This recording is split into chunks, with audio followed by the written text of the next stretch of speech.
Allora, sindaco di Casteltermini Nuccio Sapia, questa è la quarta vendemmia antimafia. Sì, è una manifestazione che ormai è entrata nell'agenda dell'attività amministrativa perché c'è un coinvolgimento dei ragazzi della scuola, di tutte le scuole di Casteltermini e vogliamo elevare questo momento simbolico a una sensibilizzazione del problema della legalità e dell'affermazione della legalità e attraverso questo momento vogliamo fare una forte riflessione su come anche i frutti buoni possono nascere anche dalla malapianta della mafia.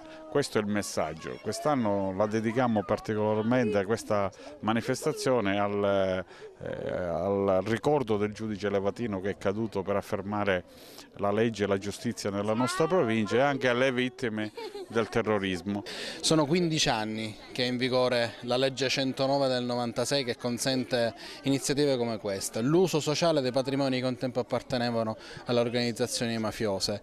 Sono 15 anni da quella legge che ha visto tutta l'Italia cementata intorno a un'unica battaglia, consentire che i patrimoni che un tempo appartenevano ai mafiosi possano essere utilizzati anche per queste iniziative, per fare impresa, per dare lavoro, per consentire a tanti giovani siciliani di restare in questa terra, di restare a combattere ovviamente non con pistole o fucili, quelle li lasciamo agli altri, ma con lo strumento del lavoro. Preside del liceo scientifico di Casteltermini, cosa rappresenta per voi la quarta vendemmia antimafia?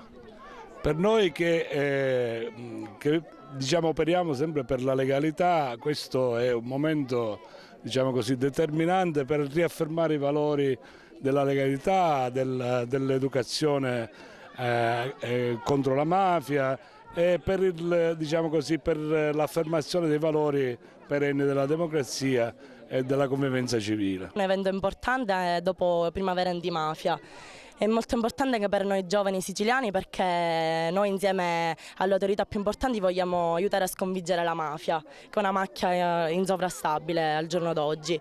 Inoltre è una giornata importante per ricordare il Rosario Livatino che sarà beatificato e naturalmente anche la strage dell'11 settembre, visto che anche questa forma è una forma accentuata di criminalità come la mafia. Questo è un momento importante per la nostra scuola, per il nostro territorio, per i nostri ragazzi che oggi partecipano a questa manifestazione. Appropriarsi del proprio territorio diventa un momento importante e che questo gesto sia un po' il simbolo di come raccogliere ciò che di buono c'è nella nostra società.